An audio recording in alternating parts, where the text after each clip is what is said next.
Evening, everyone. Hopefully, everyone had a good week or since the last time we had our last session. I do want to let you guys know we are coming close to our last session, so hopefully, everyone has been able to learn a thing or two of how to deal with our grief and knowing our triggers.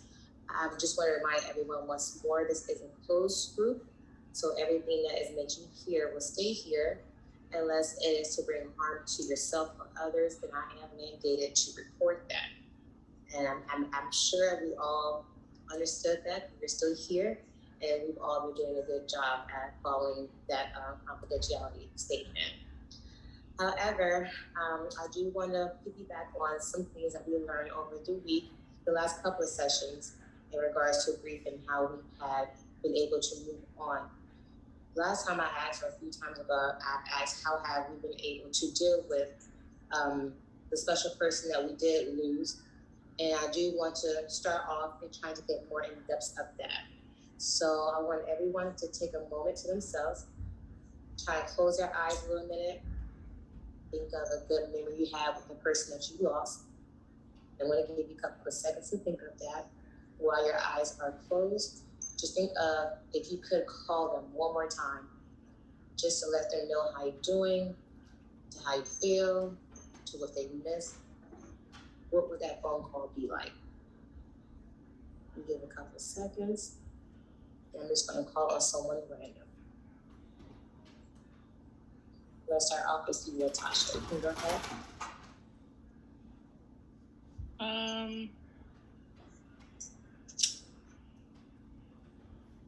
I would want to call my godmother and just let her know that I am okay, even though pretty sure she sees me struggling day in and day out, literally every single day. But I just want to let her know that I'm okay and that my daughter is doing well and we're going to make it.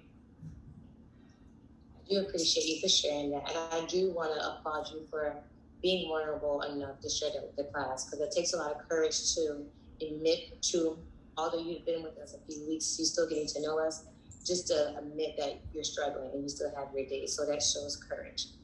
How about you, Shawnee? No, I don't want to make light of death. If I can I'll call my grandmother. When I was younger, she did a lot of baking and cooking. They used to drop me off to her house. And so I got, the macaroni and cheese down pat. I got certain things down pat, but it's that when she passed, they gave me all her recipes, and so I'm finding them, and some of them got messed up when I had to move. But I just found the cream cheese recipe, and I just need to ask her how long to put it in the oven for. It doesn't get wiped out, and so I just want to ask her, like, why she didn't tell me to pay attention when I was there so I could bake? Honestly, no joke. I'm so serious, and I know that'll make her laugh, and it'll bring light to be, asking her. But I just want to know from her. That's all. And I don't know if anyone else has noticed, but Shawnee, your whole presence about yourself has changed since the first session we had to now. So I can definitely tell that these sessions have been working for you. So that's really good to see that. How about you, Miss Eliza? I would say, well, like if I could call my husband, I would say that I feel better. Not like I don't feel like I'm like dying every day anymore. But I just feel like I'm like I feel like there's like a light at the end of the tunnel now, so he doesn't have to feel bad. I understand. Thank you for sharing. And last, Miss Ashley, what would your phone call be like?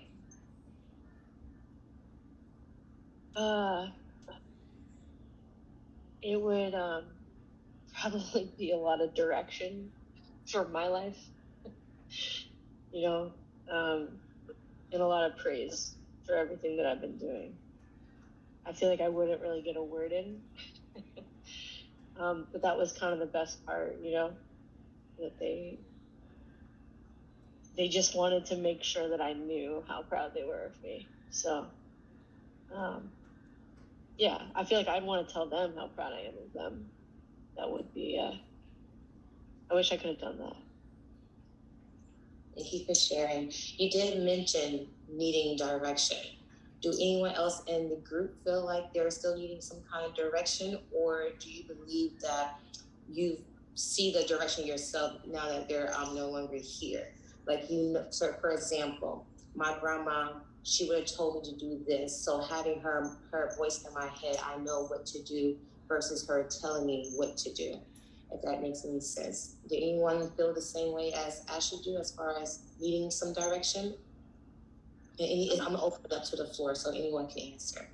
I definitely feel how Ashley feels because, like, I'm at a point in life where I don't need her to tell me what to do, but it's like I want to hear her say it just because, so I can tell her I did it already, you know. So it's kind of just want to just, you know, like Ashley said, I won't get a word in, but it's like I want to just be like, yes, Grandma, I know, you know, that kind of thing.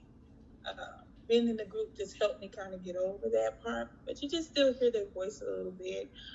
You know, it's almost like making a turn, and you know your grandma say you don't supposed to turn like that, or you just hear it. Yeah.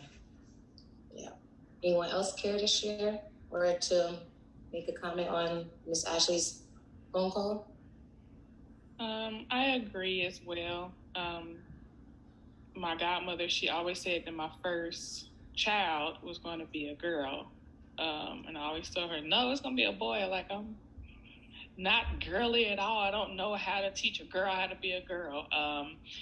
But I would love to speak with her and just let her know this is the girliest of all girls. She loves ballerina. She loves gymnastics. She paints her nails every day. So I would love to sit down and just talk to her and let her know, you know, she was right and that I'm doing my best. So, Ashley, thank you for opening that up and allowing us to talk about it as well.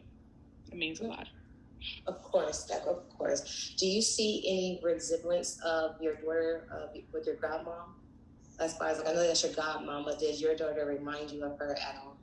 Yeah, times 50. I was a basketball cross country girl, and my daughter, like I said, she loves ballerina, she loves gymnastics, and my godmother, she was a ballerina when she was younger as well. So in just a lot of ways that she speak, some things that she say, she has an old soul, my daughter does, and she reminds me a lot of my godmother. Sometimes I have to go into the bathroom and cry just so, you know, she's not able to see me, but I see a lot of my godmother in her. So I know she had a lot to do with that. So, yeah.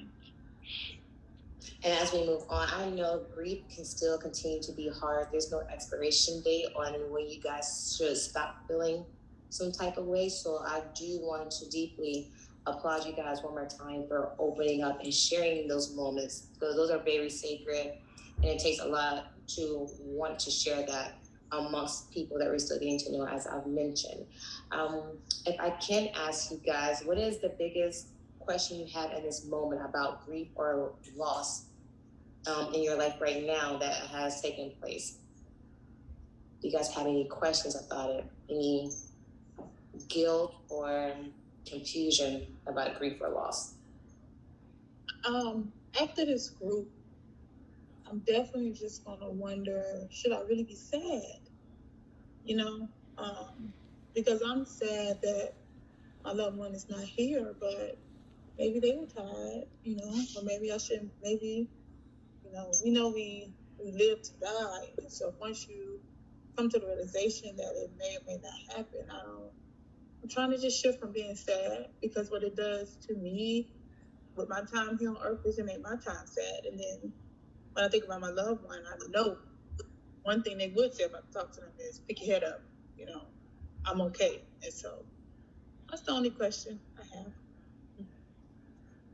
I really like, sorry, I really like what you said, Shani.